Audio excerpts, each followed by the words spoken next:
Le Seigneur soit avec vous. Évangile de Jésus-Christ selon Saint Jean. Jean-Baptiste voit Jésus qui vient vers lui et il dit : « Voici l'agneau de Dieu, celui qui enlève le péché du monde. » C'est de lui que j'ai dit : « Derrière moi, il vient un homme qui a sa place devant moi, car avant moi il était. Je ne le connaissais pas. Mais si je suis venu baptiser dans l'eau, c'est pour qu'il soit manifesté au peuple d'Israël. » Et Jean rend ce témoignage. J'ai vu l'Esprit descendre du ciel comme une colombe et demeurer sur lui. Je ne le connaissais pas, mais celui qui m'a envoyé baptiser dans l'eau m'a dit : « L'homme sur qui tu verras l'Esprit descendre et demeurer,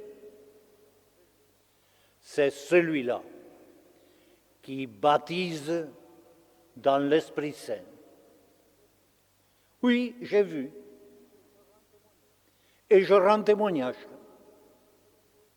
Le Fils de Dieu, c'est lui. Acclamons par l'Alléluia la parole de Dieu. Alléluia, Alléluia, Alléluia,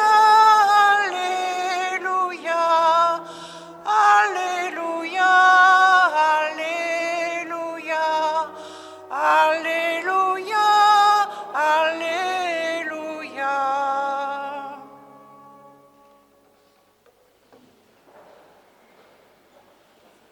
Nous allons nous arrêter à cette première ligne de l'Évangile. Jean-Baptiste dit : « Voici l'agneau de Dieu. » Et d'abord, pour nous étonner de trouver cette parole sur les lèvres de Jean-Baptiste, parce qu'un agneau, c'est gentil, c'est mignon, mais Jean-Baptiste, c'est pas trop ce genre-là. C'est une espèce de sauvage de Dieu, sorti du désert, et qui crie sur tout le monde. Alors tout d'un coup, nous l'entendons désigner Jésus à Jacques et à Jean, et peut-être à quelques autres. Voici l'agneau de Dieu. Jean-Baptiste qui disait : « Quand Dieu va venir, il arrivera avec la hache et je vous garantis qu'il va casser du bois. » Le même Jean-Baptiste nous présente l'envoyé de Dieu comme un agneau.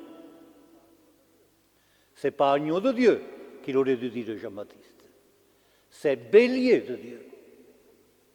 Là, on aurait compris. Le bélier, le chef de meute, qui passe devant et qui casse pour permettre au troupeau de suivre. Non. Il dit : « Voici l'agneau de Dieu. » Ça fait tout drôle dans la bouche de Jean-Baptiste. Encore que Jean-Baptiste n'a pas fini de nous étonner. Lui, ce grand gaillard, cet homme, car c'était un homme.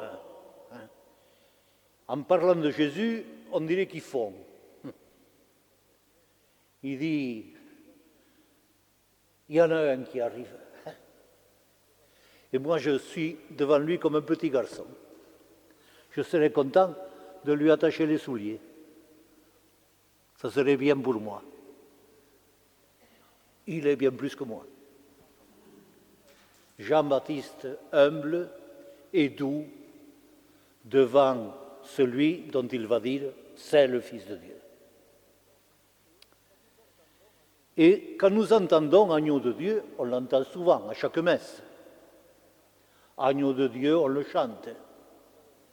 Et puis, si vous avez remarqué, quand on donne la communion, on pourrait dire, voici le corps du Christ, ou voici le Seigneur, voici le Verbe fait chair. Non, on dit, voici l'agneau de Dieu. Comme si cette expression nous faisait chaud au cœur chrétien. Et nous allons, si vous voulez, passer un moment à savourer ce qui nous est dit dans « Voici l'agneau de Dieu ». Jésus, donc, est un agneau. Un agneau. C'est gentil, un agneau. C'est mignon. C'est fragile aussi. C'est tout petit hôte. Un agneau, il ne faut pas trop le bousculer.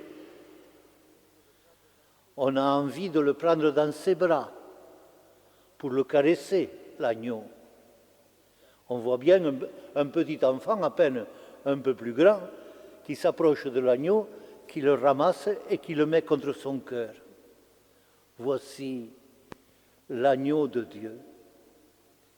Et Jésus, en effet, vient au milieu de nous, non pas comme ce guerrier terrible, mais comme un agneau. Il vient tout fragile. La crèche, c'est le Verbe, ne nous y trompons pas. C'est la réplique exacte de son Père. Le Verbe de Dieu, la parole bousculante de Dieu. Le Verbe s'est fait chair. On ne dit pas simplement le Fils de Dieu s'est fait homme. On dit le Verbe, la hauteur de Dieu, s'est fait chair, c'est-à-dire fragilité de l'homme. Là où l'homme est vulnérable, là où il est en quelque sorte rien du tout, là où il est le plus bas dans ses conditions d'homme, le plus accessible au mal, au malheur. Voici l'agneau de Dieu. Jésus est l'agneau. Et dans la tête des Juifs, le mot résonne encore autrement. Et ça va nous aider à aller plus profond, plus loin. Parce que quand ils pensaient aux agneaux, eux qui étaient un peuple de bergers, ils pensaient aussitôt aux grandes cérémonies, au temple. Et là, on apportait des agneaux qui étaient les fleurs du troupeau. Et ces premières fleurs, on les apportait à Dieu. Mais on les apportait à Dieu à travers des sacrifices. Ces agneaux étaient sacrifiés. C'étaient des agneaux égorgés. Le temple ruisselait du sang des agneaux. Et ils se souvenaient, les Juifs, de la grande épopée avant la mer Rouge, quand Moïse avait soulevé le peuple, l'avait entraîné au désert, et avant de partir, pour que les maisons des fils d'Abraham soient protégées, on avait mis sur les portes le sang de l'agneau. L'agneau qui est Jésus, c'est l'agneau immolé, l'agneau égorgé. Voici l'agneau de Dieu. Et nous soupçonnons, plus que nous ne réalisons, où Dieu est en train tout doucement de nous entraîner. Il nous entraîne dans sa descente. Quand Dieu vient au milieu de nous, il ne se plante pas au milieu de l'humanité comme les chefs qui ramassent un parti du peuple. Quand il arrive au milieu de nous, dans l'humanité, il s'abaisse jusqu'à être anonyme, ordinaire. On ne l'aperçoit pas, c'est un bébé comme d'autres bébés.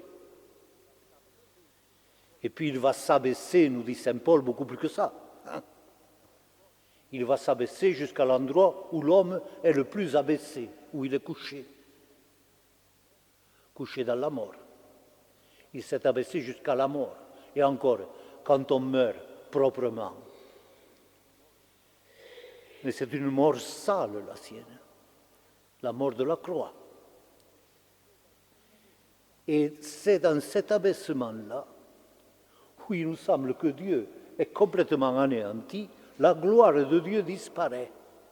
Les ténèbres recouvrent la terre, plus fort que jamais. Or, c'est là que Dieu est fort. C'est là que l'agneau est vainqueur. Sa victoire, son drapeau, c'est la croix.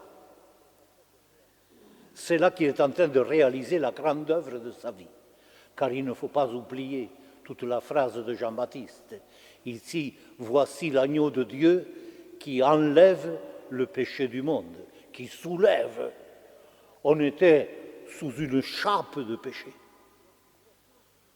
Ça recouvrait tout. Une espèce de gang tombé sur l'humanité.